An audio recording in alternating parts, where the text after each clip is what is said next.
नमस्कार, आप देख रहे हैं द न्यूज़ पोस्ट और मैं हूं पंचम। हम अभी खड़े हैं दुमका के ऐतिहासिक गांधी मैदान में और आपको यहां का नज़ारा दिखाना चाह रहे हैं। दरअसल आज 2 फरवरी है और 2 फरवरी संथाल परगना प्रमंडल के झामुमो कार्यकर्ताओं के लिए किसी उत्सव से कम नहीं है। वजह स्पष्ट है, झामुमो द्वारा विगत 43 वर्षों से दुमका में 2 फरवरी को झारखंड दिवस के रूप में मनाया जाता है।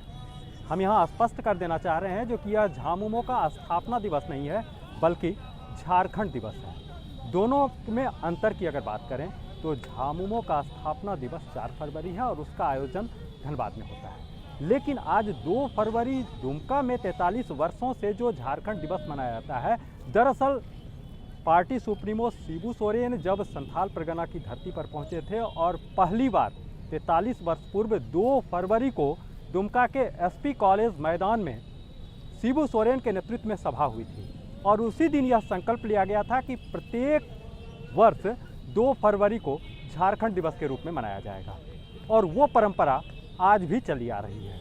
समय के साथ इसमें बदलाव आया है। 2 वर्ष पूर्व तक यह आयोजन शाम में शुरू होता था और देर रात तक कार्यक्रम चलते रहता था और झामुमो का पूरा कुनबा इस मैदान में एकत्रित होते थे। लेकिन पिछले वर्ष से जो कोरोना का असर है उसका असर इस कार्यक्रम पर भी दिखा। पिछले वर्ष भी इस कार्यक्रम को संक्षिप्त किया गया था और जो उसके पहले यह प्रमंडलीय कार्यक्रम होता था उसको जिला स्तर तक सिमट के रख दिया गया। इस वर्ष भी यह जिला स्तरीय कार्यक्रम ही हुआ, जहां पार्टी अध्यक्ष शिबू सोरेन, कार्यकारी अध्यक्ष हेमंत सोरेन, दुमका विधायक बसंत सोरेन, जामा विधायक सीता सोरेन और शिकारीपाड़ा विधायक नलीन सोरेन मंच से सभा को संबोधित किए। इस साल भी झारखंड मुक्ति मोर्चा का स्थापना दिवस 2 फरवरी का ये दिन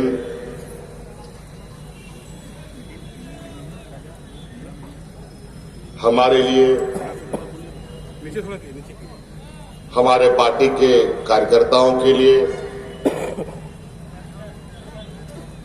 और इस राज्य के जनमानस के लिए एक अलग पहचान रखने वाला ये दिन 43वां स्थापना दिवस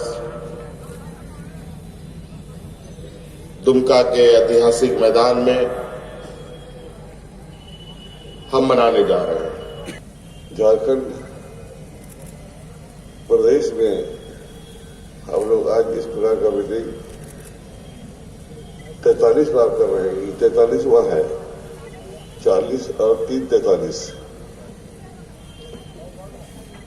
में जो बच्चे थे वो जवान हो गए हैं, अधेड़ हो गए हैं। अब जो अधेड़ थे वो बूढ़े हो गए हैं। हम लोग मरने वाले हैं, हम लोग जो बूढ़ा है वो जवान है। लेकिन मीटिंग में शामिल होकर के ही जो कुछ होगा होगा। लेकिन जब जब 2 फरवरी होगा, 4 फरवरी आएगा, हम लोग पहुंच जाएंगे। कई लोगों की उम्मीद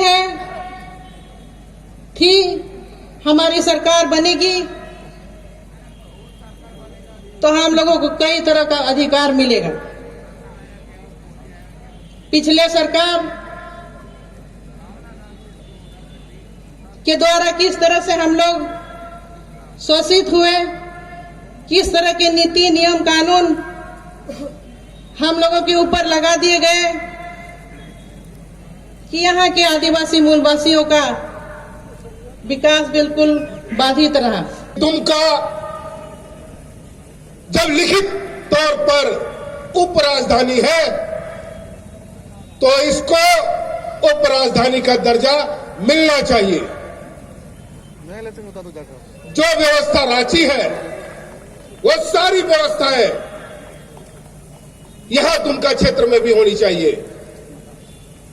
तो सर से एक निवेदन, आग्रह है, प्रार्थना है कि इस दुमका को एक मिनी सचिवालय देने का काम करें। तो वक्ताओं ने मंच से ये 3 मांगे रखी। सीएम भी अपने संबोधन में इन मांगों पर खुलकर तो नहीं बोले, लेकिन पूर्ववर्ती सरकार पर जमकर निशाना भी साधा।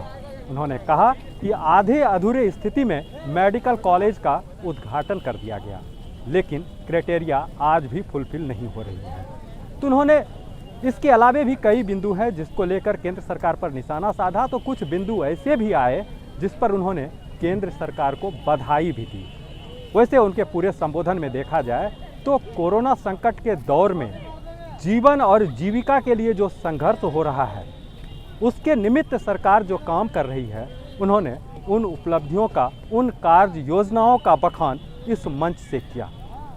सरकार के 2 वर्ष बीत गए, 3 वर्ष अभी और है, और जो परंपरा है इस कार्यक्रम का, जो कार्यक्रम के समापन के बाद जिला प्रशासन को एक ज्ञापन सौंपा जाता है जिसमें कि मांग की जाती है सरकार से। अभी तो खुद झामुमो सरकार में है, तो उनकी क्या मांगें होती है और उन मांगों पर सरकार कितना अमल करती है, यह देखना काफ़ी दिलचस्प होगा। द न्यूज़ पोस्ट के लिए दुमका से पंचम कुमार झा।